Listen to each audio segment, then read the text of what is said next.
សូមអញ្ជើញលោកអ្នកនាងចុច like ឬចុច subscribe ដើម្បីទទួលបានព័ត៌មានថ្មីទាន់ហេតុការណ៍និងទស្សនាវីដេអូផ្សេងៗទៀតបានគ្រប់ពេលវេលា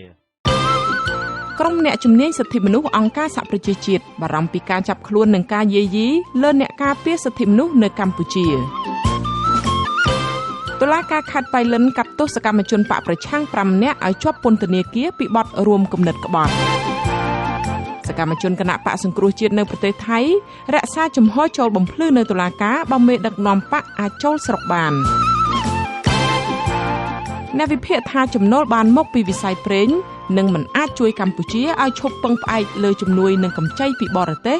រួមនឹងព័ត៌មានផ្សេងៗមួយចំនួនទៀតជាបន្តទៅនេះនាងខ្ញុំខែសុណងសូមជូនព័ត៌មានទាំងនេះពិស្ដាចាលោកនាងជាទីមេត្រីក្រុមអ្នកជំនាញសិទ្ធិមនុស្សអង្គការសហប្រជាជាតិបន្តព្រួយបារម្ភចំពោះការចាប់ខ្លួនការឃុំខ្លួននិងការធ្វើទុកបុកម្នេញទៅលើសកម្មជននិងអ្នកការពារសិទ្ធិមនុស្សជាច្រើនអ្នកនៅកម្ពុជាការព្រួយបារម្ភនេះធ្វើឡើងតាមរយៈលិខិតរួមគ្នាដែលផ្សព្វផ្សាយជាសាធារណៈនៅថ្ងៃទី9ខែមករានេះមន្ត្រីរដ្ឋាភិបាលចាត់ទុកថាក្តីព្រួយបារម្ភនេះមិនឆ្លុះបញ្ចាំងពីការពិតនោះទេចាលោកនាងនឹងបានស្ដាប់សេចក្តីរាយការណ៍នេះពឹស្ដានៅពេលបន្តិចទៀតចាលោកនាងកញ្ញាប្រិយមិត្តអ្នកស្ដាប់ជាទីមេត្រីសកម្មជនគណៈបកសង្គ្រោះជាតិខេត្តបៃលិនថ្កោលទោសតុលាការខេត្តនេះដែលបានផ្តន្ទាទោសពួកគេឲ្យជាប់ពន្ធនាគារពី5ឆ្នាំទៅ7ឆ្នាំក្រោមបទចោទរួមគំនិតក្បត់មន្ត្រីសិទ្ធិមនុស្សយល់ថាដំណើរការក្តីនេះធ្វើឡើងដោយមិនត្រឹមត្រូវតាមគោលការណ៍ច្បាប់ចាលោកនាងនឹងបានស្ដាប់សេចក្តីរាយការណ៍នេះពឹស្ដានៅព្រឹកស្អែកពីម៉ោង5កន្លះដល់ម៉ោង6កន្លះចាសូមអរគុណ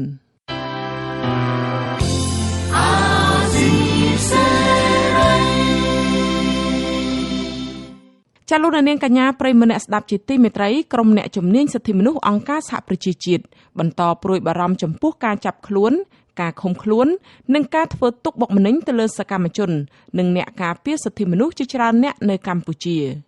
ការព្រួយបារម្ភនេះធ្វើឡើងតាមរយៈលិខិតរួមគ្នាដែលផ្សព្វផ្សាយជាសាធារណៈនៅថ្ងៃទី9ខែមករានេះមន្ត្រីរដ្ឋាភិបាលចាត់ទុកថាក្តីព្រួយបារម្ភនេះមិនបានឆ្លុះបញ្ចាំងអំពីការពិតនោះទេ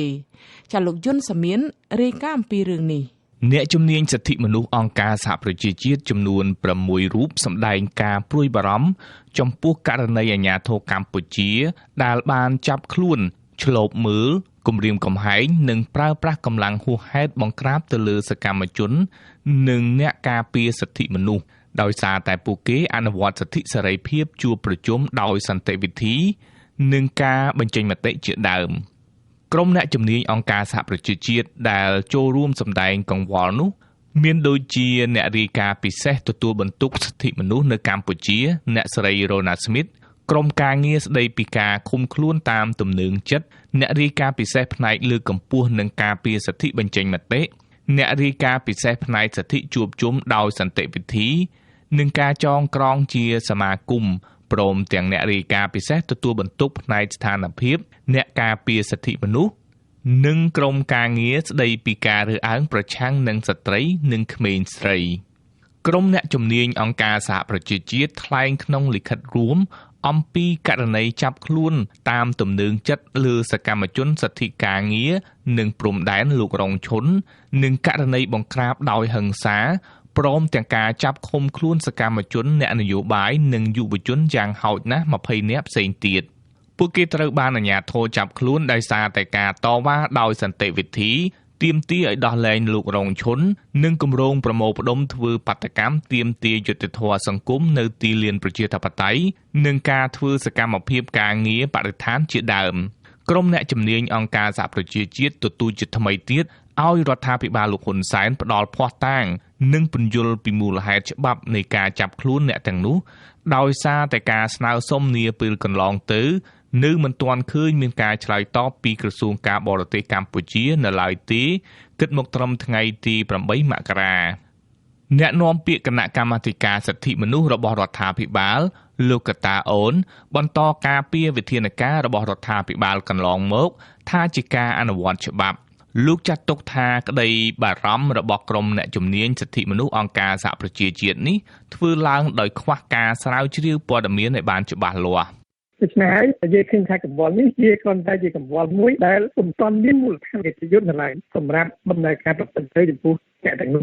ផ្ទុយពីការលើកឡើងនេះអ្នកជំនាញសិទ្ធិមនុស្សនាយករងទទួលបន្ទុកផ្នែកឃ្លាំមើលនិងការពារសិទ្ធិមនុស្សនៃអង្គការលីកាដូលោកអំសំអាតជឿជាក់ថាការព្រួយបារម្ភរបស់អ្នកជំនាញសិទ្ធិមនុស្សអង្គការសហប្រជាជាតិនេះឆ្លុះបញ្ចាំងពីការពិតនៃស្ថានភាពសិទ្ធិមនុស្សនៅកម្ពុជាព្រោះអ្នកជំនាញទាំងនេះបានតាមដានយ៉ាងដិតដល់និងបានបង្ហាញពីក្តីបារម្ភជាបន្តបន្ទាប់ចាប់តាំងពីមានការចាប់ខ្លួនលោករងឈុនយើងឃើញថាគេលើកឡើងម្ដងហើយម្ដងទៀតហើយយើងឃើញថាតំណាងរដ្ឋាភិបាលតែងតែធ្វើការបដិសេធហាងថាជាការអនុវត្តច្បាប់របស់កម្ពុជាប៉ុន្តែអ្នកជំនាញដែលគេលើកឡើងហ្នឹងគឺគេផ្អែកទៅលើបទដ្ឋានមូលដ្ឋាននៃបទដ្ឋានអន្តរជាតិស្ដីពីសិទ្ធិមនុស្សដែលកម្ពុជាយើងបានផ្ដល់ជាបានហើយរដ្ឋជាភាគីហើយរដ្ឋធម្មនុញ្ញក៏មានចែងទៅទៀតអញ្ចឹងគឺគេមើលឃើញថាការដែលអនុវត្តហ្នឹងគឺវាប៉ះពាល់ទៅលើបទដ្ឋានអន្តរជាតិស្ដីពីសិទ្ធិមនុស្សជាពិសេសគឺសេរីភាពជាមូលដ្ឋានរបស់ពលរដ្ឋនឹងហើយចាប់តាំងពីឆ្នាំ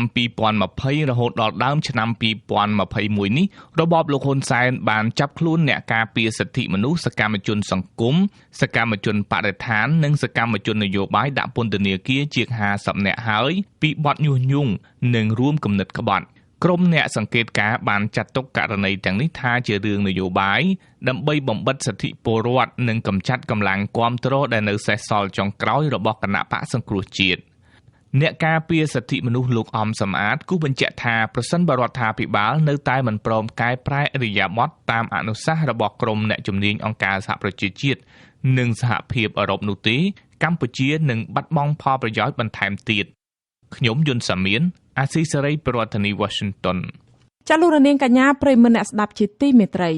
លោករនាងកំពុងស្ដាប់ការផ្សាយអាស៊ីសេរីផ្សាយចេញពីរដ្ឋធានី Washington នៃសហរដ្ឋអាមេរិករដ្ឋាភិបាលបដិសេធផ្ដល់វីសា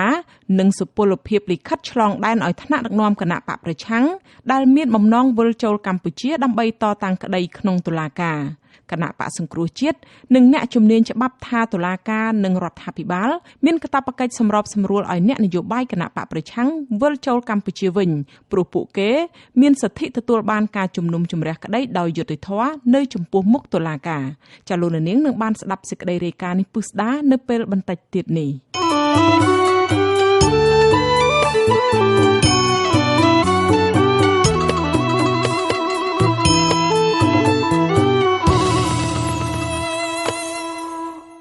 ចាលោករនាងកញ្ញាប្រិយមិត្តអ្នកស្ដាប់ជាទីមេត្រី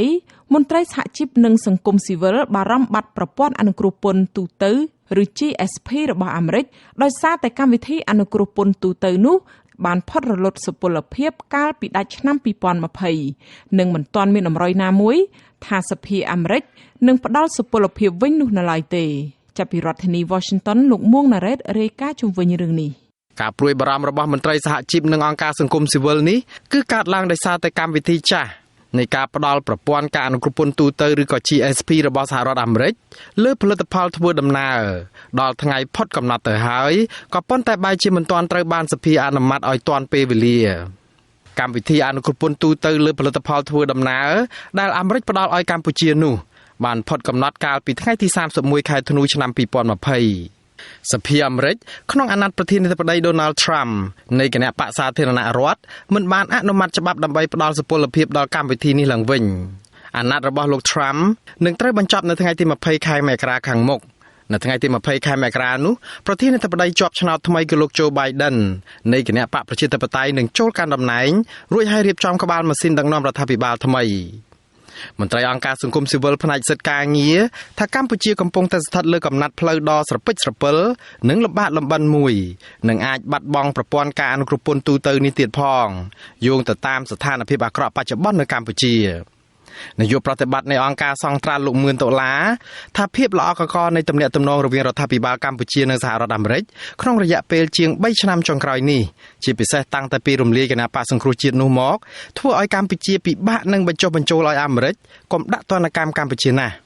កម្ពុជានឹងហាក់ដូចជាមានអរិភាពធ្ងន់ជាមួយនឹងសហរដ្ឋអាមេរិកហ្នឹង ពាក់ព័ន្ធនឹងខ្លួនឯងស្និទ្ធជាមួយចិនផងហើយមានការចោទប្រកាន់ពីសហរដ្ឋអាមេរិកក៏ដូចជាសម្ព័ន្ធមិត្តអីផ្សេងៗថាកម្ពុជានឹងមានផ្ដល់ទីតាំងយោធាឲ្យចិនផងមួយទៀតនេះគឺរឿងចោទប្រកាន់សហរដ្ឋអាមេរិកនៅពីក្រោយលោកកឹមសុខាពាក់ព័ន្ធនឹងគម្រោងចង់ដួលរំលំរដ្ឋាភិបាលអីឡាណាហើយអាមេរិកគឺមានការខកចិត្តខ្លាំងលោកមឿនដុល្លារបន្ថែមថាការខកចិត្តខ្លាំងណាស់នេះក៏មានចំពោះបញ្ហារំលោភសិទ្ធិមនុស្សរំលោភសិទ្ធិការងារនិងបំផ្លាញប្រជាធិបតេយ្យធ្ងន់ធ្ងរនោះដែរព្រោះកន្លងមករដ្ឋាភិបាលសហរដ្ឋអាមេរិកបានបង្ហាញចំហដាក់ទណ្ឌកម្មជាបណ្ដាខ្លះទៅហើយបើទោះបីជាមិនទាន់ធ្ងន់ធ្ងររហូតដល់ការដកការអនុគ្រោះពន្ធ GSP នេះក៏ដោយបើទោះជាយ៉ាងនេះក្តីបរិបទនយោបាយនៅសហរដ្ឋអាមេរិកបានប្រែប្រួលនៅក្នុងឆ្នាំ2021នេះជាងនេះទៅទៀតកាលពីខែវិច្ឆិកាឆ្នាំ2020តំណាងរាស្ត្រអាមេរិក8រូបដែលក្នុងនោះមាន7រូបមកពីខាងគណបកប្រជាធិបតេយ្យបានស្នើឲ្យរដ្ឋាភិបាលអាមេរិកដាក់ទណ្ឌកម្មបន្ថែមលើរបបក្រុងភ្នំពេញនិងខ្សែរើប្រព័ន្ធការអនុគ្រោះពន្ធទូទៅ GSP នេះផងបើសិនជាលោកហ៊ុនសែននៅតែមានអ្នកមិនព្រមស្ដារសិទ្ធិមនុស្សនិងប្រជាធិបតេយ្យឡើងវិញលោកមឿនដុល្លារថាអាមេរិកអាចយកកម្មវិធីអនុគ្រោះពន្ធទូទៅនេះធ្វើជាធ្នូនៅក្នុងការដាក់សម្ពាធលើកម្ពុជាឲ្យស្ដារសិទ្ធិមនុស្សនិងប្រជាធិបតេយ្យឡើងវិញអញ្ចឹងបើសិនជាកម្ពុជានៅមិនមានការកែលើបញ្ហាសិទ្ធិមនុស្សជាតៃទូរទស្សន៍អង្គការសង្គមស៊ីវិលឯឡាក់នេះទេខ្ញុំគិតថាកម្ពុជាពិបាកទទួលបាននៅប្រព័ន្ធអនុគ្រោះពន្ធនេះហើយបាទដូចគ្នានេះដែរបញ្ហានេះក៏ជាក្តីព្រួយបារម្ភមួយរបស់មេដឹកនាំសហជីពកម្មករនៅពេលដែលកម្មវិធីអនុគ្រោះពន្ធទូទៅនាពេលបច្ចុប្បន្នអស់សុពលភាពនិងសភាអាមេរិកមិនទាន់អនុម័តបន្តវាបែបនេះប្រធានសហព័ន្ធសហជីពកម្មករកម្ពុជាលោកអាត់ធុនថាវិស័យរោងចក្រកាត់ដេរកំពុងប្រឈមបញ្ហាមួយទៀតបន្ថែមលើបញ្ហានៃការដកការអនុគ្រោះពន្ធ EBA 20% ដែលជាបន្ទុកស្រាប់ទៅហើយនោះលោកថាអ្នកបញ្ជាទិញអាចបន្ថយការទិញនៅក្នុងរយៈពេលនេះស្របពេលដែលរោងចក្រវិញអាចបន្ថយការផលិតដែរព្រោះខ្វះអ្នកបញ្ជាទិញលោកអាត់ធុនថាលោកព្រួយបារម្ភអំពីស្ថានភាពសិទ្ធិមនុស្សនិងសិទ្ធិការងារនៅកម្ពុជាដែលអាចជាកត្តាធ្វើឲ្យមានការលំបាកនៅក្នុងការបន្តទទួលបានការអនុគ្រោះពន្ធពីសហរដ្ឋអាមេរិកនេះយើងក៏មិនប្រកាសថាគេបន្តដោយងាយឬក៏គេ screen មើលថាតើប្រទេសណាបានអនុវត្តត្រឹមត្រូវឬក៏ប្រទេសណាគេត្រូវដកទៅអីយើងអត់ដឹងទេគាត់ថាជាទូទៅប្រហែលជានឹងអាចសារឡើងមកវិញតែបើសិនជាមានការ screen មើលប្រហែលជាគណៈបកប្រជាធិបតេយ្យនេះគឺគេគិតទៅលើសិទ្ធិមនុស្សប្រជាធិបតេយ្យនឹងខ្លាំងអាមេរិកដែលធ្លាប់ឲ្យកូតា free រយៈពេល10ឆ្នាំនៅក្នុងខ្មែរហ្នឹងគឺតែបដូរគឺប្រជាធិបតេយ្យហើយនឹងសិទ្ធិមនុស្សនិងលក្ខខណ្ឌការងារហ្នឹងឯងគឺអត់មានចង់បានអីទេអាស៊ីសេរីមិនទាន់អាចសុំការបំភ្លឺពីអគ្គលេខាធិការសមាគមរោងចក្រកាត់ដេរនៅកម្ពុជាហៅកាត់ថាជីម៉ាក់លោកខេនលូនិងអ្នកនាំពាក្យរដ្ឋាភិបាលកម្ពុជាលោកផៃស៊ីផានជំវិញរឿងនេះបាននៅឡើយទេក៏ប៉ុន្តែមន្ត្រីទូតអាមេរិកប្រាប់អាស៊ីសេរីតាមសារអេឡិចត្រូនិកកាលពីថ្ងៃទី7ខែមករាថាកម្មវិធីអនុគ្រោះពន្ធទូទៅឬ GSP របស់អាមេរិកនេះពិតជាបានផុតកំណត់កាលពីថ្ងៃទី31ខែធ្នូមែនដោយសារតែសភាអាមេរិកមិនបានអនុម័តវានៅមុនសម្រាប់ប្រចាំឆ្នាំអ្នកនាំពាក្យស្ថានទូតអាមេរិកប្រចាំនៅកម្ពុជាលោក Chad Rodemeyer ថានៅក្នុងពេលដាច់ការអនុគ្រោះពន្ធទូទៅ GSP នេះរាល់ការនាំទំនិញចេញពីកម្ពុជាទៅអាមេរិកគឺត្រូវបង់ពន្ធធម្មតាដោយរងចាំការសម្រេចជាថ្មីរបស់សភាអាមេរិកសភាអាមេរិកនឹងសម្រេចថាតើនឹងបន្តសុពលភាពប្រព័ន្ធការអនុគ្រោះពន្ធនេះដល់កម្ពុជាតទៅទៀតឬក៏យ៉ាងណាលោកបញ្ជាក់ថារដ្ឋសភាអាមេរិកបានចាប់ផ្ដើមកិច្ចប្រជុំពេញអង្គប្រចាំឆ្នាំជាលើកដំបូងរបស់ខ្លួនរួចទៅហើយកាលពីថ្ងៃទី3ខែមករាកន្លងទៅនេះទោះជាយ៉ាងនេះក្តីលោកមិនបានបញ្ជាក់ថាតើសេចក្តីសម្រេចនឹងចេញទៅជាយ៉ាងណានៅឡើយទេកម្ពុជាទទួលបានការអនុគ្រោះពន្ធ GSP ពីសហរដ្ឋអាមេរិកនេះនៅឆ្នាំ1997តាមរយៈការអនុគ្រោះនេះក្នុងមួយឆ្នាំកម្ពុជានាំចេញទំនិញទៅទីផ្សារសហរដ្ឋអាមេរិកគិតជាទឹកប្រាក់ប្រមាណជាង$180 លានខ្ញុំបាទមួងណារ៉េតវិទ្យុអាស៊ីសេរីប្រធានាទី Washington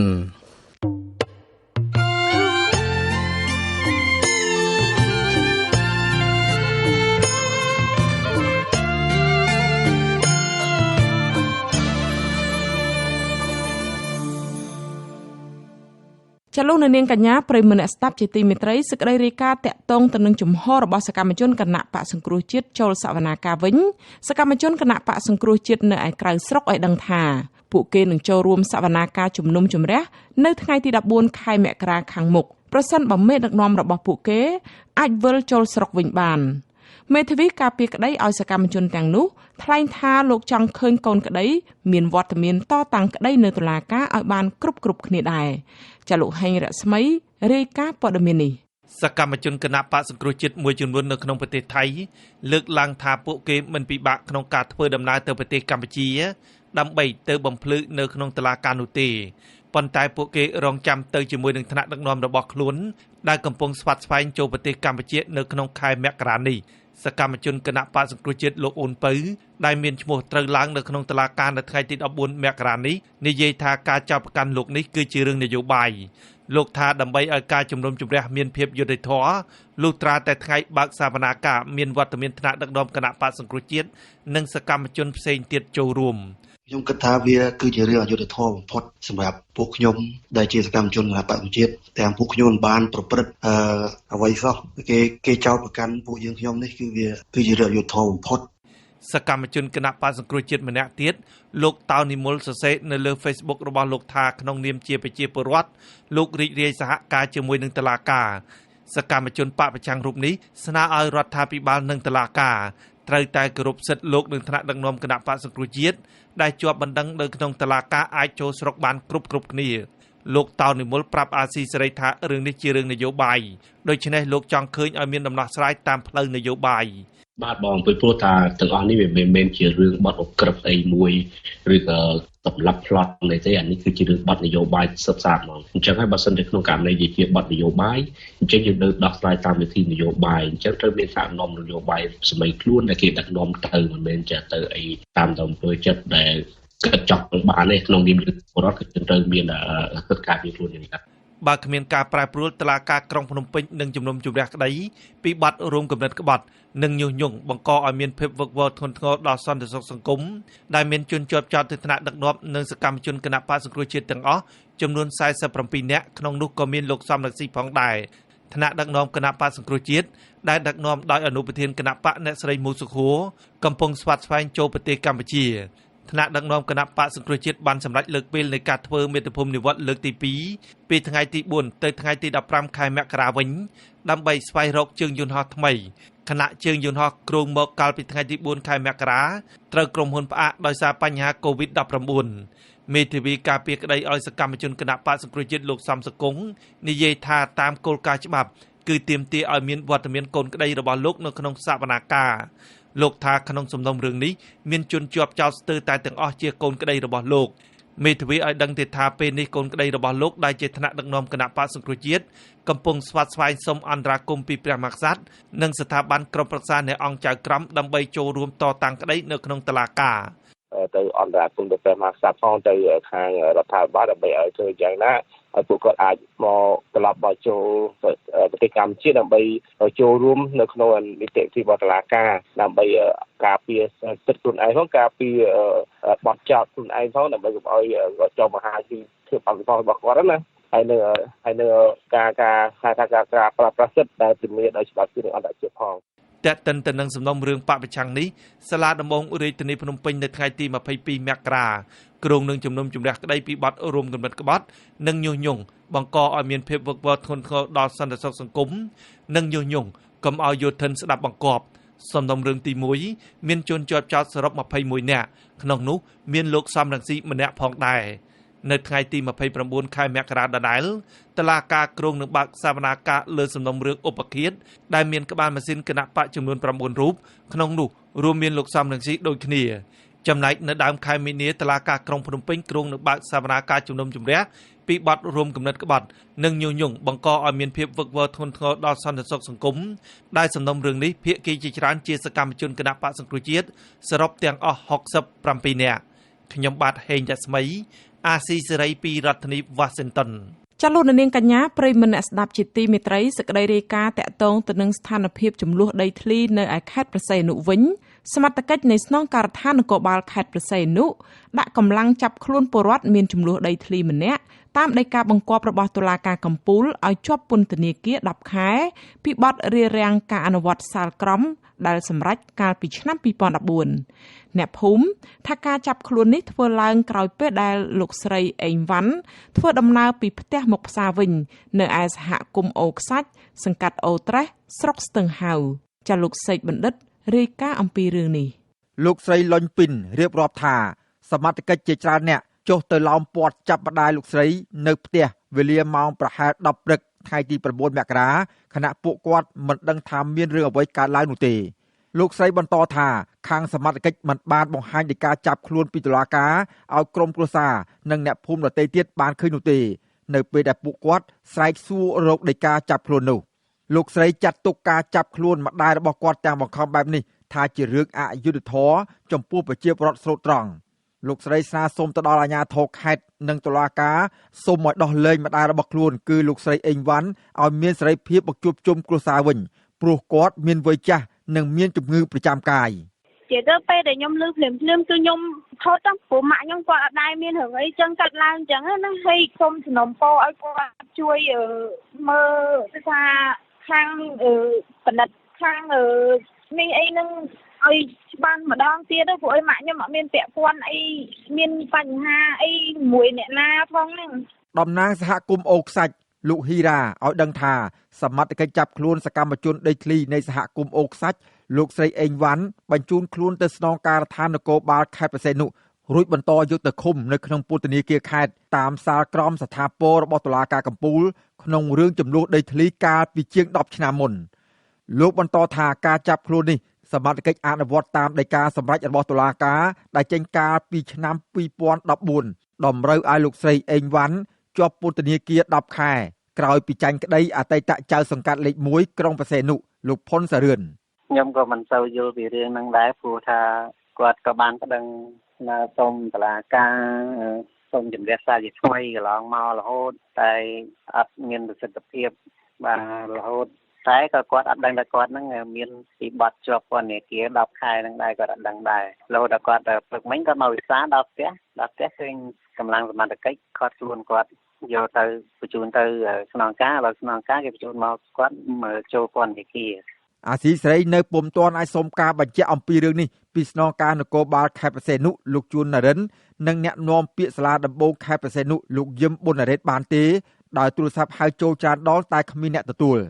នាយករងទទួលបន្ទុកផ្នែកសិទ្ធិមនុស្សនៃអង្គការលីកាដូលោកអំសំអាតតែងតែកត់សម្គាល់ឃើញថាបញ្ហាចំនួនដីធ្លីគឺជារឿងក្តៅដែលតែងតែកើតមានឡើងស្ទើរនៅទូទាំងប្រទេសលោកបន្តថាពលរដ្ឋជាច្រើនសហគមន៍តែងតែរងគ្រោះដោយសារការរំលោភបំពានលើដីធ្លីរបស់ពួកគាត់ហើយត្រូវទទួលបណ្ដឹងឡើងតុលាការ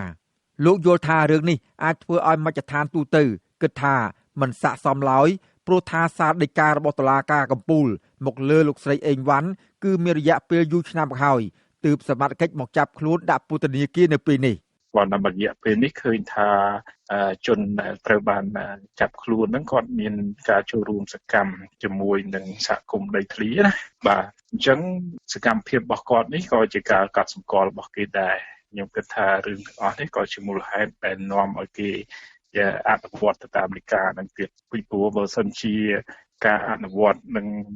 តាមច្បាប់ប្រកបវិជ្ជាវាមិនទុករយៈពេលដល់ទៅ4, 5ឬក៏6ឆ្នាំចុងទៀតបាទពលរដ្ឋឲ្យដឹងថាសកម្មជនដីធ្លីនៅសហគមន៍អូខ្សាច់លោកស្រីអេងវ៉ាន់មានទំនាស់ដីជាមួយនឹងអតីតចៅសង្កាត់លេខ1ក្រុងបរសៃនុលោកផុនសារឿនដែលអ្នកភូមិចោទថាលោកបានក្លែងឯកសារទិញលក់ដីលោកស្រី5ហិកតាហើយប្តឹងលោកស្រីទៅតុលាការចាប់ពីឆ្នាំ2008រហូតដល់ឆ្នាំ2014អាស៊ីសេរីនៅពុំទាន់អាចតាក់ទងអតីតចៅសង្កាត់លេខ1ក្រុងព្រះសីហនុលោកផុនសារឿនជាដើមចោតដើម្បីសូមបំភ្លឺជុំវិញរឿងចំនួនដីធ្លីនេះបានទេនៅថ្ងៃទី9ខែមករាប្រជាពលរដ្ឋបញ្ជាក់ថាលោកផុនសារឿនបានធ្វើឯកសារคล้ายៗមួយដោយសរសេរថាលោកលុញសាយត្រូវជាប្តីរបស់ស្ត្រីវ័យ57ឆ្នាំឈ្មោះអេងវ៉ាន់ថាបានលក់ដីឲ្យលោកកាលពីឆ្នាំ2008ក៏ប៉ុន្តែលោកលុញសាយបានស្លាប់ចាប់តាំងពីឆ្នាំ1994មកម្លេះខ្ញុំបាទសេកបណ្ឌិតអាស៊ីសេរីពីរដ្ឋធានី Washington ចលនានាងកញ្ញាប្រិមនៈស្ដាប់ជាទីមេត្រីសេចក្តីរាយការណ៍តាក់ទងទៅនឹងការបង្ក្រាបគ្រឿងញៀនវិញម្ដងពលរដ្ឋថាការបង្ក្រាបគ្រឿងញៀននៅទីជនបទគ្មានប្រសិទ្ធភាពនោះទេព្រោះថាបញ្ហានេះចេះតែនៅកើតមានពេញភូមិពេញឃុំដដែលពួកគាត់ចង់ឲ្យអាជ្ញាធរមូលដ្ឋានបង្កើនសកម្មភាពនិងឆន្ទៈក្នុងការបង្ក្រាបបទល្មើសគ្រឿងញៀននៅតាមភូមិឃុំទើបអាចទប់ស្កាត់បាននិងមានប្រសិទ្ធភាពខ្ពស់ ចាប់ពីរដ្ឋធានី Washington អ្នកស្រីម៉ៅសុធានីសូមជូនសេចក្តីរាយការណ៍នេះបរដ្ឋនៅខេត្តកំពង់ស្ពឺលោកស្ដាងសុខុមលើកឡើងថាបញ្ហាគ្រឿងញៀននៅក្នុងមូលដ្ឋានរបស់លោកមិនបានថយចុះនោះទេដោយសារតែគ្មានការបង្ក្រាបជាក់លាក់ឲ្យមានប្រសិទ្ធភាពចាបរដ្ឋរូបនេះបញ្ជាក់ថាអ្នកសេពគ្រឿងញៀននៅតាមមូលដ្ឋានភាគច្រើនគឺជាយុវជនហើយគ្រឿងញៀនបានហូរចូលទៅដល់ភូមិតាមរយៈអ្នកជួញដូរនិងអ្នកជក់គ្រឿងញៀនលោកស្ដាងសុខុមសង្ស័យថាការបង្ក្រាបគ្រឿងញៀននោះអាចមានអំពើពុករលួយព្រោះប៉ូលីសចុះចាប់អ្នកជក់និងអ្នកលក់បានច្រើនដែរតែប្រហែលជា2សប្តាហ៍ក្រោយមកអាជ្ញាធរក៏បានដោះលែងជនសង្ស័យមកវិញលោកថាអ្នកភូមិមិនហ៊ានរាយការណ៍ករណីគ្រឿងញៀនទេព្រោះខ្លាចអ្នកពាក់ព័ន្ធគ្រឿងញៀនគុំគួនដែលលក់បតហ្នឹងលក់នៅក្នុងភូមិគឺថាជា3ខែមុននេះគឺចាប់ទៅហើយជាបរិវត្តនៅក្នុងភូមិនឹងអីនេះគិតថាដែលខំដើរហើយប៉ុន្តែប្រហែលជាបានកន្លះខែផងស្រាប់ថាអ្នកនឹងត្រឡប់មកវិញទៀតណាបាទពេលដែលចាប់មានព័ត៌មានទាំងគឺទាំងឯងអ្នកស្រុកអ្នកភូមិហ្នឹងបានទីចាប់អញ្ចឹងទៅសុបាយចិត្តអស់កុំឲ្យមានគ្រឿងញៀននៅទៀតអញ្ចឹងប៉ុន្តែការសង្ឃឹមរបស់គាត់បែរជាខកចិត្តកន្លះខែក្រោយគឺបុគ្គលនឹងត្រឡប់មកវិញអញ្ចឹងណាចាបរដ្ឋម្នាក់ទៀតរស់នៅក្នុងស្រុកបាទីខេត្តតាកែវស្នើសុំមិនបញ្ចេញឈ្មោះឲ្យដឹងថាប្រមាណខែចុងក្រោយនេះប៉ូលីសបានចុះចាប់និងណែនាំអ្នកភូមិបានច្រើនអំពីករណីគ្រឿងញៀននេះ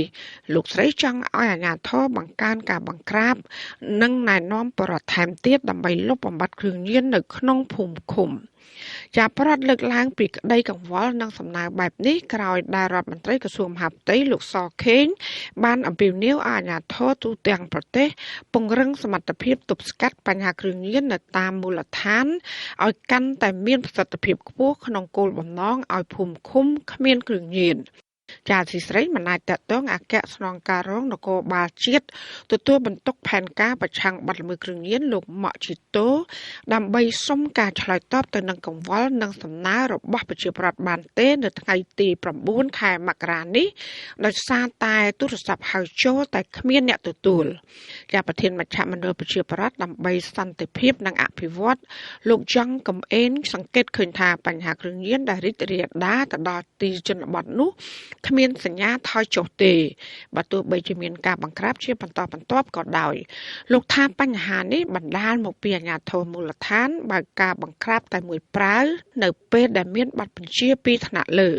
លោកយល់ថាដើម្បីដោះស្រាយបញ្ហាគ្រឿងញៀននៅតាមមូលដ្ឋានឲ្យមានប្រសិទ្ធភាពអាជ្ញាធរត្រូវតែអនុវត្តបទបញ្ជាឲ្យសកម្ម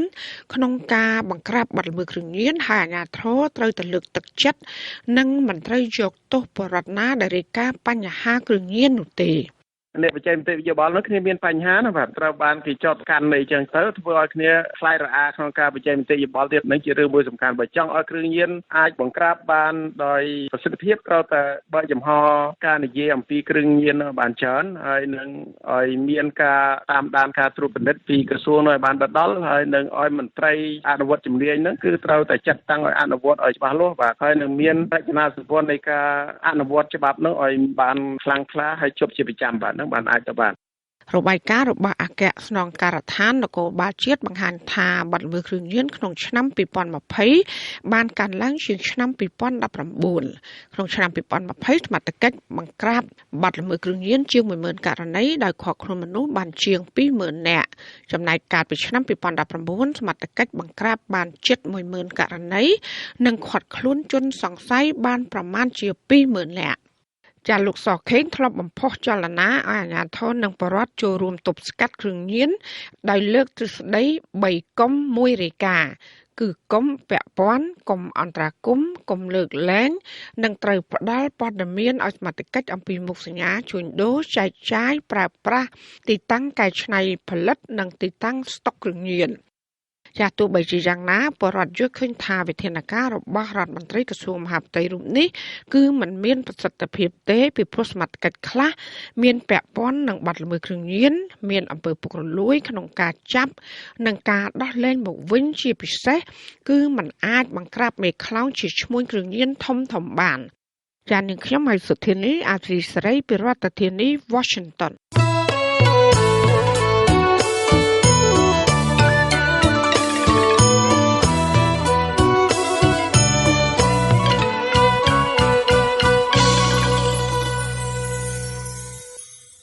ចាលោកនាងកញ្ញាប្រិយមិត្តអ្នកស្ដាប់ជាទីមេត្រី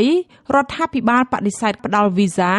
និងសុពលភាពលិខិតឆ្លងដែនឲ្យថ្នាក់ដឹកនាំគណៈបកប្រឆាំងដែលមានបំណងវិលចូលកម្ពុជាដើម្បីតតាំងក្តីក្នុងតុលាការគណៈបកសង្គ្រោះជាតិនិងអ្នកជំនាញច្បាប់ថាតុលាការនិងរដ្ឋាភិបាលមានកាតព្វកិច្ចសម្របសម្រួលឲ្យអ្នកនយោបាយគណៈបកប្រឆាំងវិលចូលកម្ពុជាវិញព្រោះពួកគេមានសិទ្ធិទទួលបានការជំនុំជម្រះក្តីដោយយុត្តិធម៌នៅចំពោះមុខតុលាការចាប់ពីរដ្ឋធានី Washington លោកសេចបណ្ឌិតរាយការណ៍អំពីរឿងនេះរដ្ឋាភិបាលលោកហ៊ុនសែនមិនព្រមផ្ដល់សុពលភាពលិខិតឆ្លងដែននិងទិដ្ឋាការឬវីសាដល់ថ្នាក់ដឹកនាំគណៈបកសង្គ្រោះជាតិឡើយបើទោះបីជាច្បាប់កម្ពុជាហាមមិនឲ្យដកហូតសញ្ជាតិពីពលរដ្ឋនិងអនុញ្ញាតឲ្យពលរដ្ឋគ្រប់រូបមានសិទ្ធិការពារខ្លួនតាមផ្លូវតុលាការយ៉ាងណាក្តីប្រធានអង្គភិបអ្នកនាំពាក្យរដ្ឋាភិបាលលោកផៃស៊ីផានថ្លែងថារឿងថ្នាក់ដឹកនាំគណៈបកសង្គ្រោះជាតិវិលចូលកម្ពុជាដើម្បីតតាំងក្តីក្នុងតុលាការគឺមិនពាក់ព័ន្ធនឹងការទទួលខុសត្រូវរបស់រដ្ឋាភិបាលនោះទេលោកបញ្ជាក់ជាថ្មីថារដ្ឋាភិបាលនៅតែរក្សាជំហរមិនផ្ដល់វីសាឬសុពលភាពលិខិតឆ្លងដែនដល់ពួកគេឡើយដូច្នេះពួកគេត្រូវរកវិធីចូលកម្ពុជាដោយខ្លួនឯងបាទនឹងមាននីតិវិធីគេត្រូវធ្វើព្រោះទី1គាត់អត់ទទួលស្គាល់ដែលរាជរដ្ឋាភិបាលពីកាលគាត់ដែលទទួលស្គាល់ផងដែរគាត់មិនមែនត្រឹមតែមិនទទួលស្គាល់ទេគាត់រៀបចំឲ្យមានសកម្មភាពមួយក្នុងការធ្វើរដ្ឋប្រហារក្នុងការទម្លាក់រាជរដ្ឋាភិបាលការឲ្យកងប្រដាប់អាវុធនឹងបែកកណ្ដុងទៅនាយករដ្ឋមន្ត្រីដែលកើតចេញពីការបោះឆ្នោតនឹងរឿងទាំងអស់នឹងហើយដែលជាករណីដែលគាត់ត្រូវដោះស្រាយផ្ទាល់ខ្លួនរបស់គាត់លោកបន្តថាករណីថ្នាក់ដឹកនាំគណៈបកសង្គ្រោះជាតិកាន់ប៉ាសពតអាមេរិកដើម្បីវិលចូលកម្ពុជានោះគឺអាស្រ័យលើប៉ូលីសអន្តោប្រវេសន៍កម្ពុជាជាអ្នកសម្រេចអនុញ្ញាតឲ្យចូលឬមិនឲ្យចូលការបញ្ជាក់បែបនេះរបស់មន្ត្រីជាន់ខ្ពស់រដ្ឋាភិបាលធ្វើឡើងស្របពេលថ្ងៃសវនាការជំនុំជម្រះរឿងក្តីថ្នាក់ដឹកនាំគណៈបកសង្គ្រោះជាតិកាន់តែខិតជិតចូលមកដល់សវនាការលើសំណុំរឿងឧបឃាតឬប៉ុនប៉ងធ្វើរដ្ឋប្រហារពាក់ព័ន្ធថ្នាក់ដឹកនាំគណៈបកសង្គ្រោះជាតិចំនួន9រូបក្នុងនោះរួមមានទាំងលោកសំរងស៊ីនិងអ្នកស្រីមូសុហួរផងដែរនោះគ្រងប្រព្រឹត្តទៅនៅថ្ងៃទី29ខែមករា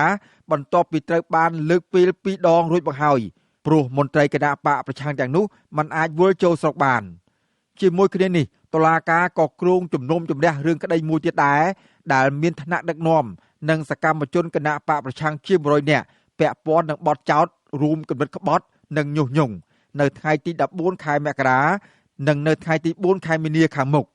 ភាគច្រើននៃអ្នកជាប់ចោទក្នុងសំណុំរឿងទាំងនេះកំពុងរស់នៅភៀសខ្លួនក្រៅប្រទេសហើយពួកគេមួយចំនួនក៏ត្រូវបានរបបលហ៊ុនសែនលុបចោលសុពលភាពលិខិតឆ្លងដែនដែរអនុប្រធានគណៈបកសង្គ្រោះជាតិអ្នកស្រីមូសុហួរមានប្រសាសន៍ថាការបដិសេធក្នុងការផ្ដល់ទិដ្ឋាការឬសុពលភាពលិខិតឆ្លងដែនដល់អ្នកស្រីនេះបង្ហាញថារដ្ឋាភិបាលលហ៊ុនសែនកំសាកគ្មានការទទួលខុសត្រូវនិងកំពុងរំលោភបំពានច្បាប់ធ្ងន់ធ្ងរមិនឲ្យពួកយើងខ្ញុំចូលទៅប្រទេសទាំងមានន័យថាម៉េចគឺដកសញ្ជាតិរបស់យើងខ្ញុំឲ្យមានប្រទេសយើងខ្ញុំតើជារដ្ឋាភិបាលស្របច្បាប់ឬមិនស្របច្បាប់បើខ្លួនឯងថាខ្លួនឯងជារដ្ឋាភិបាលស្របច្បាប់បង្ហាញមកចាស់អ្នកស្រីមូសុហួរអះអាងទៀតថាអ្នកស្រីនិងមន្ត្រីគណៈបកប្រឆាំងដទៃទៀតមានឆន្ទៈពិតប្រាកដក្នុងការវិលចូលកម្ពុជាដើម្បីតតាំងក្តីក្នុងតុលាការដូច្នេះអ្នកស្រីស្នើសុំឲ្យរដ្ឋាភិបាលឈប់បង្កើតឧបសគ្គរារាំងនិងត្រូវផ្ដល់វីសាឬផ្ដល់សុពលភាពលិខិតឆ្លងដែនជូនមន្ត្រីគណៈបកប្រឆាំងទាំងអស់ឡើងវិញអនុប្រធានគណៈបកប្រឆាំងរូបនេះបន្តទៀតថានៅពេលដែលតុលាការបានចោទប្រកាន់និងចេញដីកាកោះហៅថ្នាក់ដឹកនាំនិងសកម្មជនគណៈបកសង្គ្រោះជាតិឲ្យចូលរួមសវនាការប៉ុន្តែមិនបង្គាប់ទៅរដ្ឋាភិបាលឲ្យបង្កលក្ខណៈងាយស្រួលសម្រាប់ពួកគាត់ទៅបង្ហាញវត្តមាននិងការពារខ្លួននៅចំពោះមុខតុលាការបែបនេះបង្ហាញថាតុលាការកំពុងតែអនុវត្តឡបឡែតាមតែបញ្ជារបស់លោកហ៊ុនសែនដែលនាំគ្រោះថ្នាក់ដល់ជាតិនិងប្រជាពលរដ្ឋអ្នកស្រីមូសុហួរឲ្យដឹងទៀតថាគណៈបកសង្គ្រោះជាតិនឹងស្នើសុំទៅឧត្តមក្រុមប្រឹក្សានៃអង្គចៅក្រមដែលមានព្រះមហាក្សត្រជាព្រះប្រធានដើម្បីធ្វើការកោះប្រជុំចៅក្រមចំពោះការបំពេញការងាររបស់ពួកគេដែលមិនធានាការពារនិងគោរពដល់សិទ្ធិទទួលបានការជំនុំជម្រះក្តីដោយយុត្តិធម៌ប្រធានក្រុមអ្នកច្បាប់អមរិន្ទលោកមេធាវីសុកសំអឿនមានប្រសាសន៍ថាការប្តឹងទៅឧត្តមក្រុមប្រឹក្សានៃអង្គចៅក្រមដើម្បីហៅចៅក្រមទៅស្ដីបន្ទោសនោះគ្មានប្រយោជន៍អ្វីឡើយ ព្រោះករណីនេះពាក់ព័ន្ធនឹងការទទួលខុសត្រូវរបស់រដ្ឋាភិបាលលោកបន្តទៀតថាប្រសិនបើតុលាការបានចេញនៃការកោះហៅមន្ត្រីនិងសកម្មជនគណៈបកប្រឆាំងឲ្យចូលរួមសវនាការរួចហើយដូច្នេះរដ្ឋាភិបាលត្រូវតែមានតួនាទីអនុវត្តតាមនៃការកោះនោះតាមរយៈការជួយសម្របសម្រួលឲ្យជនជាប់ចោទឬសាក្សីទាំងអស់ចូលតតាំងក្តីក្នុងតុលាការដោយគ្មានការរារាំងឡើយរឿងនេះវាចូលរឿងនយោបាយវាលែងទៅជាច្បាប់ហើយណាបើនិយាយពីច្បាប់គាត់មានសិទ្ធិមកហើយខាងរដ្ឋាភិបាលក៏ត្រូវតុលាការអាចបង្គាប់ឲ្យរដ្ឋាភិបាលបើកចំហឲ្យគេមកទៅអាហ្នឹងបើនិយាយពីច្បាប់មិនអញ្ចឹងណាតែនេះវាមើលទៅវាមិនមែនរឿងច្បាប់ទៅរឿងនយោបាយលក្ខពាក់ព័ន្ធតែអញ្ចឹងទៅវានិយាយច្បាប់មិនកើតអ្នកជំនាញច្បាប់រូបនេះបន្តថាប្រសិនបើមន្ត្រីនិងសកម្មជនគណៈបកសង្គ្រោះជាតិមិនវិលចូលកម្ពុជាដើម្បីតតាំងក្តីនិងបំភ្លឺក្នុងតុលាការនោះទេគឺតុលាការមិនអាចបើកសវនាការជំនុំជម្រះបានឡើយលោកសុកសំអឿនបន្តថាករណីតុលាការនៅតែបន្តកាត់ក្តីដោយមិនមានវត្តមានសាក្សីឬជនជាប់ចោទគឺមិនអាចផ្ដល់ភាពត្រឹមត្រូវនិងយុត្តិធម៌បានទេ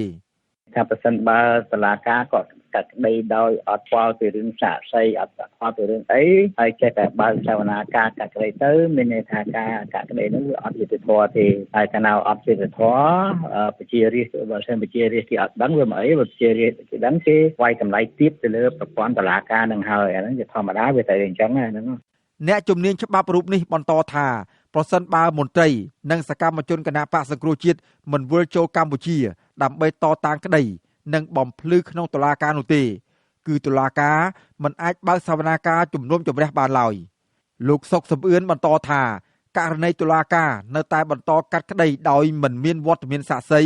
ឬជនជាប់ចោទគឺមិនអាចផ្ដល់ភាពត្រឹមត្រូវនិងយុត្តិធម៌បានទេ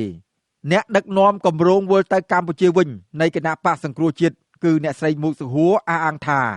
ទោះបីជារបបក្រុងភ្នំពេញមិនផ្ដល់វីសានិងរាំងខ្ទប់បែបណាក្តីក៏អ្នកស្រីនៅតែបដិញ្ញាធ្វើមាតុភូមិនិវត្តទៅកម្ពុជាវិញដដែលអ្នកស្រីបញ្ជាក់ថាអ្នកស្រីនឹងចេញដំណើរពីសហរដ្ឋអាមេរិកនៅថ្ងៃទី15ខែមករា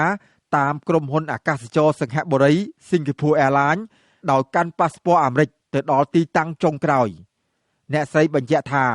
បើគ្មានការរាំងខ្ទប់ទេថ្នាក់ដឹកនាំគណៈបកសង្គ្រោះជាតិនឹងទៅដល់វាលយន្តហោះអន្តរជាតិភ្នំពេញនៅល្ងាចថ្ងៃទី17ខែមករាវេលាម៉ោង 5 កន្លះល្ងាច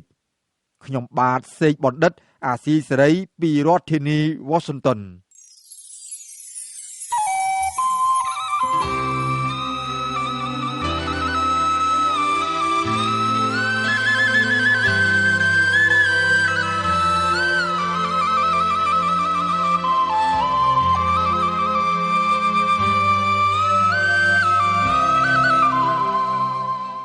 ចាលោកនាងកញ្ញាប្រិយមិត្តអ្នកស្ដាប់ជាទីមេត្រីពលករខ្មែរនៅប្រទេសថៃឲ្យដឹងថាការចូលរួមចុះហត្ថលេខាក្នុងយុទ្ធនាការលុបបំបាត់អំពើនីតិរដ្ឋភាពដែលផ្ដួចផ្ដើមឡើងដោយគណៈបកសង្គ្រោះជាតិនោះគឺដើម្បីឲ្យមានយុត្តិធម៌សង្គមនិងការគោរពសិទ្ធិមនុស្សពួកគេលើកឡើងបែបនេះស្របពេលដែលមន្ត្រីសកម្មជនគណៈបកសង្គ្រោះជាតិនៅឯប្រទេសថៃកំពុងធ្វើយុទ្ធនាការស្វែងរកការចុះហត្ថលេខារបស់ពលករដើម្បីដាក់ពាក្យប្តឹងទៅតុលាការអន្តរជាតិចាអ្នកស្រីសុជីវីរាយការណ៍ពីសកម្មជនគណៈបកសង្គ្រោះជាតិចុះបញ្យល់ពលករពីការចុះហត្ថលេខាចូលរួមយុទ្ធនាការលុបបំបាត់អំពើនីតិរដ្ឋភាពនេះដូចតទៅហើយនឹងអ៊ីមែលរបស់យើងចុចបញ្ជូនទៅនោះឈ្មោះយើងបានទៅចូលទៅក្នុងពាក្យបណ្ដឹងតុលាការអន្តរជាតិហើយតុលាការអន្តរជាតិគេនឹងចាត់ការយើងនៅពេលដែលសម្លេងយើងគ្រប់500,000នាក់កន្លះលាននាក់ភាសាខ្មែរតែកន្លះលាននាក់ណាបាទអញ្ចឹងហើយបានជាគណៈបកយើងរៀបចំផែនការដើម្បីឲ្យខ្ញុំដែលជាតំណាងនៅប្រទេសថៃនេះចូលរួមចុះឈ្មោះហើយមកបបួលបងប្អូនពលករយើងហ្នឹងណាឲ្យបានចុះឈ្មោះទាំងអស់គ្នារួមមានតែយើងហើយដែលជាពលរដ្ឋខ្មែរឃើញបាត់តែយើងចាស់មន្ត្រីនិងសកម្មជនគណៈបកសង្គ្រោះជាតិកំពុងពន្យល់ពលករឲ្យដឹងពីរបៀបនិងសារៈសំខាន់នៃការចុះហត្ថលេខាគាំទ្រយុទ្ធនាការបំបត្តិអំពើនីតិរដ្ឋភាពឬភាពគ្មានទោសពៃនៅប្រទេសកម្ពុជាពេលក្រុមពលករទាំងនោះកំពុងសម្រាកពីការងារនៅក្នុងការដ្ឋានមួយកន្លែងនៅក្នុងខេត្តនគរបឋមគណៈបកសង្គ្រោះជាតិកំពុងធ្វើយុទ្ធនាការប្រមូលស្នាមមេដៃឬក៏ហត្ថលេខាគាំទ្រនេះតាមបណ្ដាញអ៊ីនធឺណិត តាមគេហទំព័រ change.org ក្រោមប្រធានបទជាភាសាអង់គ្លេសថា Together we fight to end impunity ឬប្រែថាយើងរួមគ្នាតស៊ូលុបបំបាត់អំពើនីតិរដ្ឋភាពពលករម្នាក់លោកមិលសុធាដែលយល់ព្រមចុះហត្ថលេខាលើញត្តិនេះប្រាប់ថាមុនដំបូងលោកមិនទាន់ដឹងពីការចុះហត្ថលេខាគាំទ្រញត្តិនេះទេប៉ុន្តែក្រោយមានការពន្យល់ពីសកម្មជនគណបកសង្គ្រោះជាតិទើបលោកយល់ដឹងពីសារៈសំខាន់ពលកររូបនេះយល់ថាការចូលរួមចំណែករបស់លោកជាមួយពលករផ្សេងទៀតនឹងអាចទាមទាររកយុត្តិធម៌ដល់ជនរងគ្រោះដែលត្រូវបានគេសម្លាប់ដោយអយុត្តិធម៌នាពេលកន្លងមកសាក់សីមួយគេថាជួយជាកម្លាំងចិត្តដែលលោកពូទាំងអស់គាត់មកប្រទេសថៃប្រមូលកម្មពួកពលករខ្មែរយើងនៅចំណាក់ស្រុកប្រទេសគេអញ្ចឹងណាបាទដល់ពេលអញ្ចឹងទៅលោកបានរួមចូលគ្នាទៅបានជួយគ្នាអាចจะមានសង្ឃឹមគេថាមួយតែគេកាច់នៅបើវាយើងរួមគ្នាច្រើនគេកាច់យើងបាត់ទេការងារចុះប្រមូលញត្តិនេះអាចដំណើរការទៅបានក៏អាស្រ័យនឹងមេការតាមការដ្ឋានសំណង់ដែរមេការស្ទើរតែទាំងអស់ដែលជាជនជាតិខ្មែរបានអនុញ្ញាតឲ្យសកម្មជនគណបកសង្គ្រោះជាតិអាចជួបពលករនិងពន្យល់ពីសារៈសំខាន់នៃការចុះហត្ថលេខាលើញត្តិនេះមេការសំណង់ម្នាក់លោកឆនឌីណាប្រាប់ថាលោកបានចុះហត្ថលេខាលើញត្តិនេះរួចហើយលោកក៏បានណែនាំពលករផ្សេងទៀតឲ្យចូលរួមទាមទារការលុបបំបាត់អំពើនីតិរដ្ឋភាពនេះដែរមេការសំណង់រូបនេះប្រាប់ថាលោកមិនចង់បានអ្វីពីការគាំទ្រញត្តិនេះទេគឺគ្រាន់តែចង់បានសិទ្ធិសេរីភាពនិងយុត្តិធម៌សង្គមបាទខ្ញុំបានបកស្រាយរឿងការចុះញត្តិនេះហើយគឺឲ្យគាត់ចុះញត្តិគឺទាមទារដើម្បីឲ្យយើងមានសិទ្ធិសេរីភាពគ្រប់គ្នាដែលយើងភៀសខ្លួនមកប្រទេសថៃនេះណាបងគឺឲ្យទាមទារបានសេរីភាពគ្រប់គ្នាគេចុះញត្តិហើយទី1ទី2គឺវិលទៅស្រុកកំណើតរបស់យើងវិញអ្នកដែលអាចចូលរួមគាំទ្រញត្តិនេះបានលុះត្រាតែមានទូរស័ព្ទដៃដែលអាចប្រើប្រាស់កម្មវិធីតាមអ៊ីនធឺណិតក្រុមការងារគណបកសង្គ្រោះជាតិនៅប្រទេសថៃបានចែកជាក្រុមតូចៗយ៉ាងតិច5ក្រុមដើម្បីចុះតាមតំបន់នានាដែលមានពលករខ្មែរធ្វើការសកម្មជនគណបកសង្គ្រោះជាតិអាចជួយណែនាំដល់ពលករដែលមិនចេះពីរបៀបនៃការចុះឈ្មោះនេះដោយសន្យារក្សាការសម្ងាត់ក្រៅពីកម្មករនៅតាមខេត្តកម្មករនៅការដ្ឋានសំណង់នៅក្នុងទីក្រុងបាងកកក៏យល់ព្រមចុះហត្ថលេខាគាំទ្រញត្តិនេះដែរពលករម្នាក់ទៀតលោកអាំបឹមយល់ថាដោយសាររដ្ឋាភិបាលលោកហ៊ុនសែនដឹកនាំប្រទេសសពថ្ងៃពោពេញដោយការរំលោភសិទ្ធិមនុស្សទើបធ្វើឲ្យពលរដ្ឋបាត់បង់ផ្ទះសម្បែងនិងរត់មកធ្វើការនៅស្រុកគេពលកររូបនេះរំពឹងថាញត្តិទាមទាររបស់លោកនឹងធ្វើឲ្យសហគមន៍អន្តរជាតិដឹងពីទង្វើរបស់រដ្ឋាភិបាលលោកហ៊ុនសែននិងជួយរកយុត្តិធម៌ដល់ពលរដ្ឋខ្មែរដែលរងគ្រោះបាទខ្ញុំរំពឹងថាអន្តរជាតិគេមិនចូលអបដៃមើលទេព្រោះដើម្បីឲ្យមានការគោរពសិទ្ធិមនុស្សហើយនឹងគេនឹងជួយគ្រប់គ្រងយើងហើយយើងនឹងតស៊ូតទៅមុខទៀតតស៊ូដើម្បីផ្លាស់ប្ដូរនាយករដ្ឋមន្ត្រីសប្តាហ៍ថ្ងៃព្រោះអីបើយើងទុកកាត់តទៅទៀតប្រទេសយើងទៅមុខទៀតគឺរឹតតែពិបាកខ្លាំងឡើងអនុប្រធានគណបកសង្គ្រោះជាតិប្រចាំខេត្តកំពង់ឆ្នាំងលោកដួងចន្ទ្រាដែលទទួលបន្ទុកក្នុងការប្រមូលស្នាមមេដាយនេះប្រាប់ថាការងារនេះជួបបញ្ហាមួយចំនួនដោយសារពលរដ្ឋមិនសូវយល់ដឹងពីរបៀបចុះឈ្មោះនិងបុគ្គលខ្លះបំផិតបំភ័យពលករមិនឲ្យចូលរួមលោកថាក្រុមការងាររបស់លោកត្រូវពន្យល់ពលករឲ្យបានដឹងច្បាស់ដើម្បីឲ្យពួកគាត់ទុកចិត្តពីការរក្សាការសម្ងាត់ទើបពួកគាត់យល់ព្រមចុះហត្ថលេខាលើញត្តិនេះបាទក្រោយពីយើងពេលខ្លះយើងបានចុះឈ្មោះគាត់រួចហើយយើងប្រាប់គាត់ថាឈ្មោះបងបានចូលឈ្មោះបានចុះឈ្មោះរួចហើយនៅក្នុងពាក្យបណ្ដឹងដាក់ទៅតុលាការអន្តរជាតិនេះឥឡូវបងឆែកមើលទូរស័ព្ទបងមានឃើញអត់ឲ្យគាត់ឆែកមើលក្នុង account Facebook របស់គាត់ហើយឆែកមើលឲ្យទាំងអស់គាត់ឆែកទៅអត់ឃើញមែនដោយសារយើងបានបិទបាំងឈ្មោះគាត់នៃការឈ្មោះនេះមិនឲ្យគាត់ឃើញអញ្ចឹងអ្នកណាក៏មិនអាចឃើញបានដែរអញ្ចឹងបានគាត់ជឿហើយឥឡូវនេះគាត់បានផ្សព្វផ្សាយព័ត៌មាននេះមួយចំណែកទៅជូនបងប្អូនគាត់តែទោះជាយ៉ាងណាអ្នកនាំពាក្យរដ្ឋាភិបាលលោកផៃស៊ីផានថ្លែងថាលោកមិនចាប់អារម្មណ៍នឹងយុទ្ធនាការនេះទេព្រោះលោកថានេះជាការរៀបចំរបស់ក្រុមឧទាមខុសច្បាប់ដែលចង់ប្តឹងរដ្ឋាភិបាលស្របច្បាប់កើតចេញពីការបោះឆ្នោតលោករំលឹកថានេះមិនមែនជាលើកទី1ទេដែលគណៈបកប្រឆាំងធ្វើយុទ្ធនាការប្តឹងរដ្ឋាភិបាលហើយពួកគេក៏ធ្លាប់បរាជ័យរួចមកហើយដែរហើយដូចចង់បានជម្រាបវិញហើយមិនមែនលើកទី1ទេមានការប្តឹងមួយទៅដល់តុលាការដែលយុត្តិធម៌ដែលផ្នែកទទួលបន្ទុកកម្មផ្នែកអក្រិតកម្មណាតុលាការអត់យកអត់ទទួលមានរួចស្រេចទៅហើយដូច្នេះហត្ថលេខាគ្រាន់តែជា ការបញ្ចេញមតិទេក៏មិនតែអង្គហេតុត្រូវមានផុសតាងច្បាស់លាស់អានទី1ហើយឆ្លើយតបនឹងអង្គច្បាប់ហើយកុំភ្លេចរដ្ឋាភិបាលហ៊ុនសែនកើតចេញពីការបោះឆ្នោតផ្ទុយពីការលើកឡើងនេះអនុប្រធានគណៈបកសង្គ្រោះជាតិអ្នកស្រីមួសុកហួរអះអាងថាយុទ្ធនាការលុបបំបាត់អំពើនីតិរដ្ឋភាពនេះគឺដើម្បីរកយុត្តិធម៌ជូនមនុស្សគ្រប់រូបដោយគ្មានការរើសអើងអ្នកស្រីរំពឹងថាការចូលរួមរបស់ពលរដ្ឋខ្មែរនៅពេលនេះនឹងធ្វើឲ្យសហគមន៍អន្តរជាតិពិសេសតុលាការអន្តរជាតិនិងស្ថាប័នអង្គការសហប្រជាជាតិដាក់សម្ពាធរបបក្រុងភ្នំពេញឲ្យបង្កើតគណៈកម្មការស៊ើបអង្កេតឯករាជ្យដើម្បីរកមុខអ្នកដែលនៅពីក្រោយឃាតកម្មធំៗនៅកម្ពុជានីតិរដ្ឋភាពនេះបង្កឲ្យមានភាពអយុត្តិធម៌និងការឈឺចាប់បន្តទៅទៀតហើយការនីតិរដ្ឋភាពនេះវាពាក់ព័ន្ធជាមួយនឹងការកាប់សម្លាប់ដោយជាការកាប់សម្លាប់មួយមានប្រព័ន្ធហើយប្រព័ន្ធនោះចេញមកពីប្រព័ន្ធរដ្ឋគណៈបកសង្គ្រោះជាតិក្រុងប្រមូលស្នាមមេដៃប្រជាពលរដ្ឋឲ្យបានប្រមាណកន្លះលាននាក់ដើម្បីដាក់ញត្តិទៅតុលាការអន្តរជាតិនានាឲ្យជួយរកយុត្តិធម៌ជូនក្រុមជនរងគ្រោះមួយចំនួនដែលត្រូវគេសម្លាប់ក្រោមរបបគ្រប់គ្រងរបស់លោកហ៊ុនសែនជនរងគ្រោះទាំងនោះរួមមានលោកបណ្ឌិតកែមលីអ្នកស្រីពិសិដ្ឋពីលីកាប្រដេចប្រគុណសំមុនធឿនលោកជាវិជាលោកឈុតវុធីអ្នកសារព័ត៌មានសកម្មជននយោបាយមន្ត្រីសហជីពព្រមទាំងពលរដ្ឋផ្សេងទៀត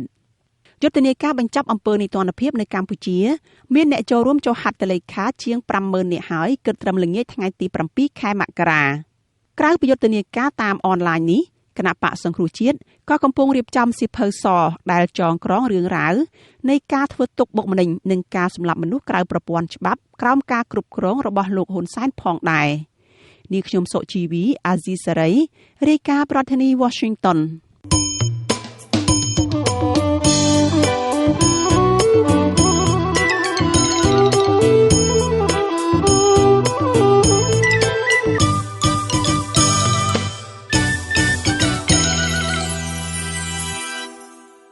ចាលោករនាងកញ្ញាប្រិយមិត្តអ្នកស្ដាប់ជាទីមេត្រីលោករនាងកំពុងស្ដាប់ការផ្សាយអាស៊ីសេរីផ្សាយចេញពីរដ្ឋធានី Washington នៃសហរដ្ឋអាមេរិកអ្នកវិភាគនិងអ្នកជំនាញលើកឡើងថា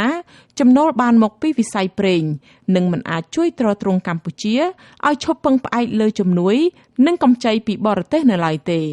មន្ត្រីក្រសួងសេដ្ឋកិច្ចនិងហិរញ្ញវត្ថុជឿជាក់ថាចំណូលបានមកពីប្រេងនេះអាចនឹងចូលរួមចំណែកជួយកម្ពុជាកាត់បន្ថយការខ្ចីបុលពីបរទេសបានមួយកម្រិតរីឯមន្ត្រីសង្គមស៊ីវិលវិញចង់ឃើញរដ្ឋាភិបាលប្រើប្រាស់ចំណូលបានមកពីវិស័យប្រេងនេះប្រកបដោយភាពឆ្លាតវៃដោយយកទៅវិនិយោគបន្តដើម្បីពង្រឹងសមត្ថភាពប្រកួតប្រជែងនៃសេដ្ឋកិច្ចជាតិចាប់ពីរដ្ឋធានី Washington លោកមានរិទ្ធរាយការណ៍អំពីបញ្ហានេះក្តីរំពឹងថាចំណូលបានមកពីវិស័យប្រេងកាតអាចនឹងយកទៅជួយប៉ះប៉ូវឲ្យកម្ពុជាឈប់ពឹងផ្អែកលើជំនួយនិងបំណុលបរទេសទំនងជាមិនអាចកើតមានឡើងនាពេលឆាប់ៗខាងមុខនោះទេអ្នកសិក្សាស្រាវជ្រាវបញ្ហាសង្គមនិងនយោបាយបណ្ឌិតសេងសេរីមើលឃើញថាបើសិនជាចំណូលបានមកពីវិស័យប្រេងកាតមានត្រឹមរង្វង់ពី500ទៅ1000លានដុល្លារក្នុងមួយឆ្នាំនោះកម្ពុជានឹងមិនទាន់អាចរស់នៅដោយពុំចាំបាច់ពឹងផ្អែកលើជំនួយបរទេសបាននៅឡើយទេយើងអត់អាចនិយាយថាយើងដកខ្លួនចេញពីការពឹងផ្អែកទៅលើជំនួយអ្នកដទៃឬក៏ពឹងផ្អែកទៅលើជំនួយបរទេសឬក៏ប្រព័ន្ធអនុគ្រោះពន្ធផ្សេងៗឯព្រោះជាធម្មតា operation ដំណើរប្រតិបត្តិការរបស់ប្រទេសយើងបច្ចុប្បន្ននេះយើងត្រូវការប្រហែល 8,000 លានសម្រាប់ប្រើប្រចាំឆ្នាំហើយ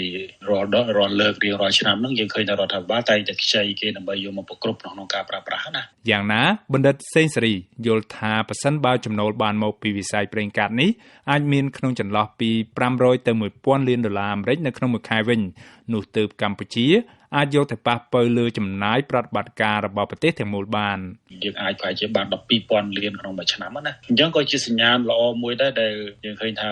បើសិនជាយើងបានទ្របបានចំណូលពីធនធានធម្មជាតិនឹងមកហើយយើងអាចមានឯករាជ្យភាពនៅក្នុងហិរញ្ញវត្ថុរបស់ជាតិហ្នឹងខ្ញុំថាវាគួរតែដល់ពេលវេលាមួយដែលកម្ពុជានឹងអាចពង្រឹងកិត្តិនាមឬក៏កិត្តិយសរបស់ខ្លួនទៅលើឆាកតំបន់ឬក៏ឆាកអន្តរជាតិដែរព្រោះតាំងពីយើងឆ្នាំ1993ក្រោយកិច្ចចរចាទីក្រុងប៉ារីសមកយើងឃើញថាយើងខ្ចីលុយគេយកមកចាយហ្នឹងវាជា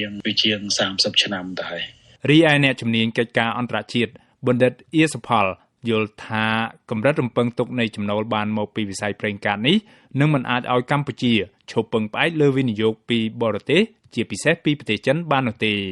លោកថាវិនិយោគបរទេសដោយផ្ទាល់ពីប្រទេសចិនស្ថិតនៅក្នុងរង្វង់$900 លានទៅ$1,000 លានអាមេរិកនៅក្នុងមួយឆ្នាំដូច្នេះលោកបញ្យល់ថាដើម្បីជំនួសឲ្យវិនិយោគពីចិនតែឯងនោះកម្ពុជាត្រូវការផលិតកម្មប្រេងកាតច្រើនជាងកម្រិត7,500 បារ៉ែលនៅក្នុងមួយថ្ងៃលោកថាដើម្បីជំនួសឲ្យវិនិយោគរបស់ចិនបានលុះត្រាតែកម្ពុជាអាចផលិតប្រេងរហូតដល់ទៅយ៉ាងហោចណាស់10 ដងច្រើនជាងកម្រិតផលិតកម្មដែលបានប៉ាន់ស្មាននេះ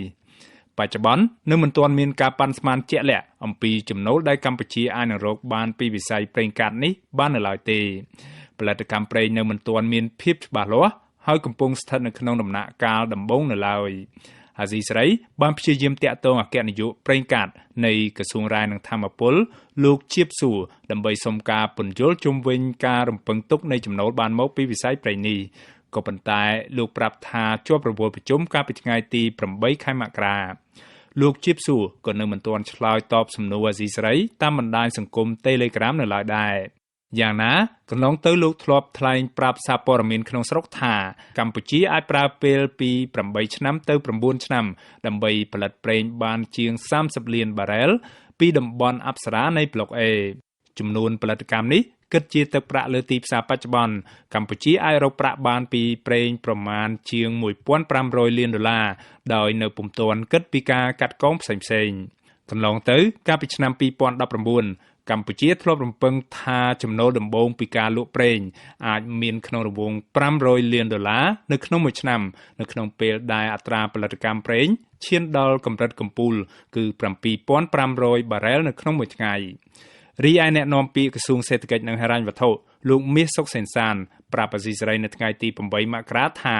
លោកនៅមិនទាន់អាចវាយតម្លៃពីតួលេខជាក់លាក់នៃចំណូលបានមកពីប្រេងកាតនៅឡើយទេក៏ប៉ុន្តែលោកជឿជាក់ថាចំណូលបានមកពីវិស័យប្រេងកាតអាចនឹងជួយកាត់បន្ថយបំណុលរបស់កម្ពុជាពីបរទេសបានមួយកម្រិតនាពេលអនាគតចំណូលដែលបានមកប្រេងប្រកាសជាវានឹងជួយទៅកាត់បន្ថយទៅនឹងការបំណុលទៅប៉ះពៅចំណូលនិយាយចំទៅគឺថាចំណូលដែលបានមកពីប្រេងនេះប្រកាសជាចូលរួមចំណែកមួយនៅក្នុងការប្រើប្រាស់ទុនវិនិយោគមួយរបស់រដ្ឋាភិបាលដើម្បីទៅគ្រប់គ្រងវិស័យអត្ថិភាពដែលយើងមានបានកំណត់រួចមកហើយអញ្ចឹងវាចូលរួមចំណែកនៅក្នុងការដោះស្រាយនៅបញ្ហាមួយចំនួនដែលយើងត្រូវការគៀកពីប្រភពចំណូលផ្សេងៗដើម្បីយកទៅធ្វើការវិនិយោគលោកនាយករដ្ឋមន្ត្រីហ៊ុនសែនធ្លាប់ប្រកាសនៅពេលកម្ពុជាទទួលបានដំណក់ប្រេងជាលើកដំបូងកាលពីថ្ងៃទី29 ធ្នូថាផលិតកម្មប្រេងនេះគឺជាពរជ័យសម្រាប់កម្ពុជានិងជាសមិទ្ធផលថ្មីសម្រាប់សេដ្ឋកិច្ចកម្ពុជាចាប់ពីឆ្នាំ2021តទៅលោកហ៊ុនសែនថាចំណូលបានមកពីប្រេងនេះនឹងត្រូវយកទៅប្រើប្រាស់ដើម្បីពង្រឹងវិស័យសុខាភិបាលនិងអប់រំនាយកប្រតិបត្តិនៃអង្គការដំឡាភិបកម្ពុជាលោកពេជ្រពិសីទទួលស្គាល់ថាចំណូលថ្មីបានមកពីវិស័យប្រេងកាតនេះអាចនឹងជួយបំពេញបន្ថែមនៅកង្វះខាតនៃថវិកាជាតិប្រចាំឆ្នាំក៏ប៉ុន្តែលោកចង់ឃើញរដ្ឋាភិបាលប្រើប្រាស់លុយនេះយកទៅវិនិយោគបន្តដើម្បីពង្រឹងខឿនសេដ្ឋកិច្ចជាតិតែអ្វីដែលខ្ញុំចង់ឃើញហ្នឹងហើយតាមអ្នកជំនាញដែលគេធ្វើការសិក្សាលម្អិតទៅលើចំណូលប្រេងហើយនឹងការប្រើប្រាស់វាជាការចាំបាច់ណាស់ដែលប្រទេសកម្ពុជាយើងត្រូវតែទី1យើងទាញយកផលឬក៏លុយពីប្រេងហ្នឹងឲ្យអស់លទ្ធភាពសិនទី2គឺយើងត្រូវគិតជាយុទ្ធសាស្ត្រថាតើយើងត្រូវយកលុយទៅប្រើទៅលើវិស័យអីដើម្បីឲ្យលុយហ្នឹងអត់មានការបាត់បង់ហើយរឹតតែរីកធំទៅទៀត